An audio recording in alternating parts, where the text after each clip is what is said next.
अस्सलाम वालेकुम to everyone. Welcome to daffodil रता यूट्यूब चैनल।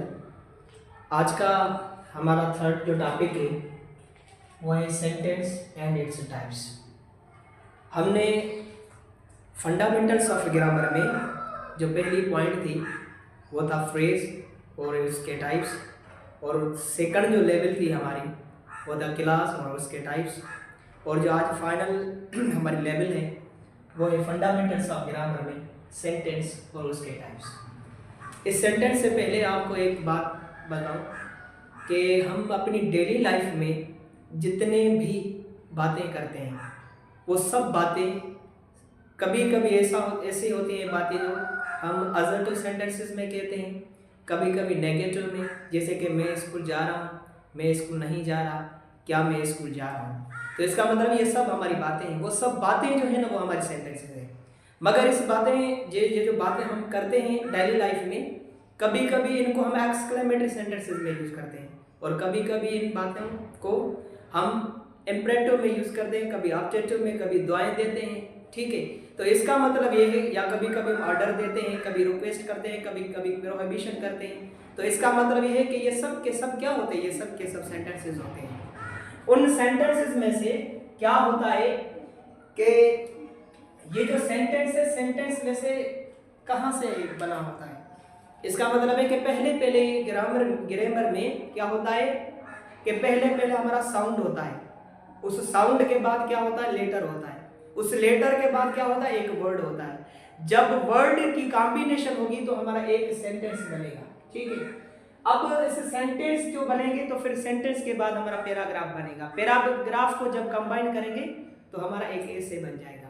तो इसका मतलब ये है कि सेंटेंस की बेसिक पॉइंट ये है कि जब हम अल्फाज कंबाइन करते हैं तो अल्फाजों में से हमें क्या मिलता है, एक सेंटेंस मिलता है। ठीक है, तो इसका मतलब यह होगा कि इसमें एक पॉइंट ये ऐड कर दूं कि every class it is not a sentence, मगर every sentence is a class. तो इसका मतलब ये है, मेन पॉइंट इसकी ये हो जाएगी कि क्या होगी कि every class is not a sentence. ठीक है, मगर एवरी सेंटेंस इज क्लास। ये मेन पॉइंट है इसकी। इसका मतलब है कि हर क्लास हमारा क्या हो सकता है, एक हमारा सेंटेंस हो सकता है, मगर ये पॉइंट इसकी है कि हर सेंटेंस हमारा क्लास नहीं हो सकता। ये मेन इसकी पॉइंट है। तो इसका मतलब है कि a sentence is a class. इसका मतलब क्या होगा कि एक जो सेंटेंस है वो एक क्लास है हमारा, मगर होगा क्या, that gives a complete meaning. उस क्लास की हमेशा जो मीनिंग होगी वो हमेशा उसकी कंप्लीट हो सकती है। तो इसका मतलब है, ये इसकी डेफिनेशन है। क्या डेफिनेशन इसकी क्या है, ऐसे भी कह सकते हैं, a group of words which give us a complete meaning और sense, it is said to be a what, it is said to be a sentences. मगर यहाँ पे ऐसे मैंने लिखा है कि a sentence is a clause, clause हो सकता है दैट गिव्स कंप्लीट मीनिंग, जो उसकी मीनिंग होगी वो हमेशा इसकी कंप्लीट हो सकती है। जैसे कि मैंने सेंटेंस लिखा है इसमें, the smart boy is playing in the park. ठीक है, अब अगर इस फंडामेंटल के हिसाब से इसको आइडेंटिफाई करें, इसकी क्लासिफिकेशन करें, तो इसका मतलब ये होगा the smart boy, the smart boy, ये हमारा क्या हो जाएगा, दिस इज अ फ्रेज हो जाएगा। अगर ऐसे लिखूं the smart boy is playing, तो इसका मतलब ये जो the smart boy is playing, ये हमारा क्या हो जाएगा, दिस इज द क्लास हो जाएगा।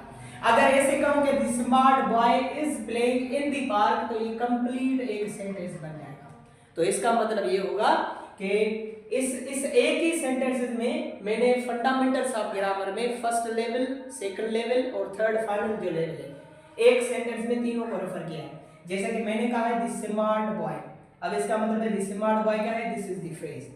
अगर ऐसे कहूं the smart boy is playing, तो ये हमारा क्या हो जाएगा, ये क्लास हो जाएगा। अगर ऐसे कहूं the smart boy is playing in the park, तो इसका मतलब ये एक पूरा का पूरा सेंटेंस हो जाएगा। तो इसका मतलब है ये जो जितने भी हमारे टेक्स्ट होते हैं, जितने भी डिपेंड करते हैं वहां पे टेक्स्ट, वहां पे वो सेंटेंसेस होते हैं।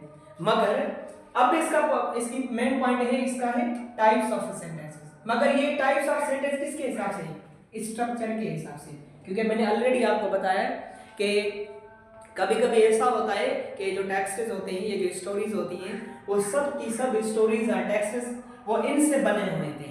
एक सिंपल सेंटेंस है, एक कंपाउंड सेंटेंस है और एक कॉम्प्लेक्स सेंटेंस है। ये स्ट्रक्चर के हिसाब से इसके 3 टाइप्स हैं, ठीक है। ओके, अब रेफर करेंगे इसको एक सिंपल सेंटेंस को। सिंपल सेंटेंस होता क्या है? सिंपल सेंटेंस उसको कहेंगे कि a simple sentence always consist on only one independent clause, ठीक है। जैसे मैंने यहां पे लिखा है a sentence with one independent clause, it is said to be a simple sentence. क्योंकि या तो ऐसे कह सकते हैं सिंपल सेंटेंस है क्या, it always consist on subject and predicate. अब प्रेडिकेट क्या होगा? प्रेडिकेट उसको कहेंगे, अगर मैंने इस सेंटेंस में लिखा है the smart boy is playing in the park. अब इसका मतलब ये जो स्मार्ट बॉय है ये एक सब्जेक्ट है हमारा, मगर is playing in the park this is the predicate. Predicate उसको कहेंगे to tell something about the subject. Predicate उसको कहेंगे के जो सब्जेक्ट के बारे में बताए, हम उसको कह सकते हैं दिस इज द प्रेडिकेट। इसका मतलब ये याद रख लें कि जितने भी सेंटेंसेस आ जाएं और आपको कहा जाए कि इसमें प्रेडिकेट आप आइडेंटिफाई करें, इसका मतलब है कि सब्जेक्ट के अलावा जो भी सेंटेंस होगा वो हमारा प्रेडिकेट होगा। इसका मतलब सब्जेक्ट की जगह पे या तो हम नाउन यूज कर सकते हैं या तो हम प्रोनाउन यूज कर सकते हैं, ठीक है। ओके, अब सिंपल सेंटेंस में क्या है? A sentence with one independent class. जैसे मैंने लिखा है शी सिंग्स वन, तो इसका मतलब है इसमें क्या है? एक सब्जेक्ट है, एक वर्ब है। तो ये हो सकता है कि सिंपल सेंटेंस में एक सब्जेक्ट होगा और एक वर्ब भी होगा, ऐसे कहेंगे द सब्जेक्ट और प्रेडिकेट। सेकंड सेंटेंस है द चाइल्ड इज स्लीपिंग, तो this one is what? This is a simple sentence. इसका मतलब है सिंपल सेंटेंस हमेशा उसको कहेंगे कि जो एक इंडिपेंडेंट क्लास पे डिपेंड करे, जो किसी और क्लास पे डिपेंड ना करे, इंडिपेंडेंट, जो उसकी मीनिंग जो हो वो उसकी कंप्लीटेड हो। ओके, सेकंड है कंपाउंड सेंटेंस। अब इस कंपाउंड सेंटेंसेस में क्या होगा? इसमें 2 इंडिपेंडेंट क्लास बन जाएंगे। जैसे कि मैंने सिंपल में कहा, सिंपल में कितने क्लासेस थे? एक ही क्लास था, मगर कंपाउंड सेंटेंस में क्या होगा? 2 इंडिपेंडेंट क्लासेस होंगे। कंपाउंड सेंटेंस में कभी भी डिपेंडेंट क्लास का काम नहीं होता। इसका मतलब है कंपाउंड सेंटेंसेस में हमेशा जो क्लासेस होंगे वो 2 तो होंगे, मगर दोनों क्या हो जाएंगे? दोनों इंडिपेंडेंट हो जाएंगे। अब उसको किससे ज्वाइंट करेंगे? Join by a conjunction. इसका मतलब है कि कंपाउंड सेंटेंस को किससे ज्वाइन करेंगे? उसको कंजंक्शन से ज्वाइन करेंगे। जैसे मैंने लिखा है शी स्टडीड हार्ड, ठीक है, शी पास्ड।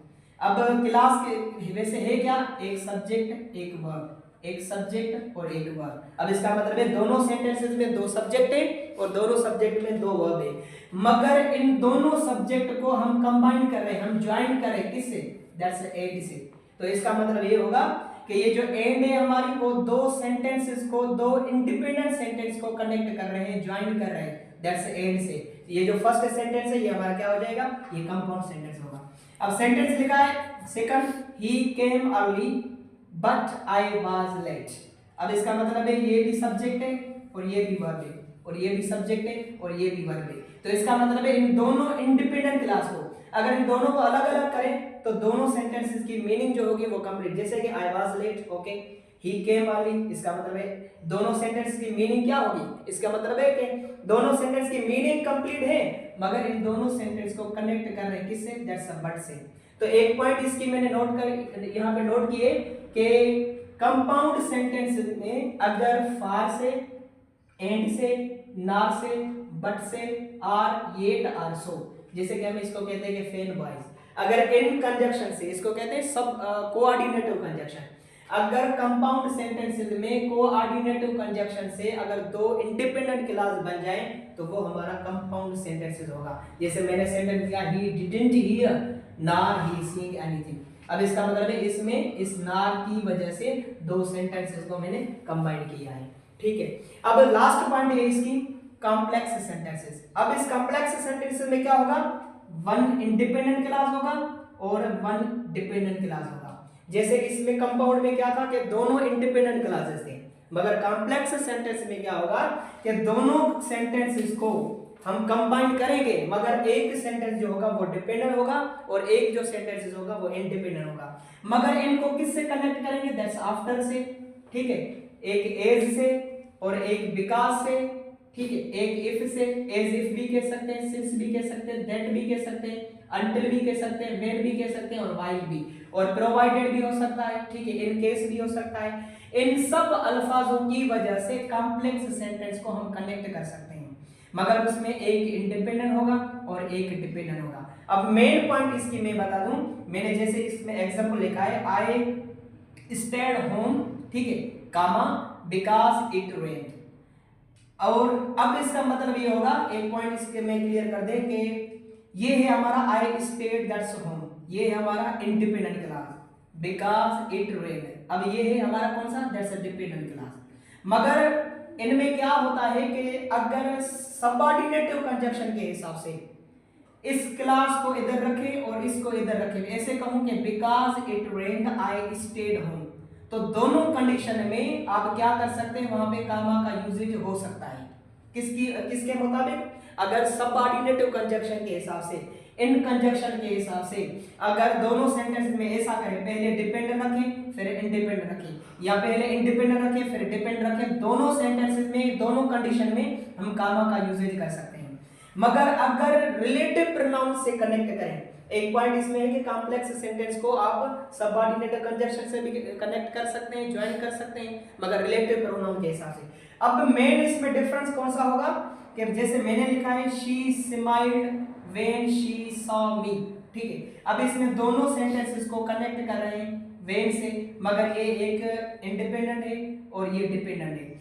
मगर अगर ऐसे लिखें कि व्हेन शी सॉ मी, ठीक है, शी स्माइल्ड, तो इसका मतलब ये बन जाएगा कि होगा क्या कि अगर इसको रखें पहले, जैसे कि इसमें रखा है she smiled when she saw me, मगर इसमें पहला रखा है इंडिपेंडेंट फिर रखा है डिपेंडेंट, और इसमें क्या रखा है, पहले रखा है इंडिपेंडेंट फिर रखा है इंडिपेंडेंट, तो इनमें क्या हो सकता है कि इनमें एक वे में जस्ट एक तरीके से कामा यूज कर सकते हैं रिलेटिव प्रोनाउन में।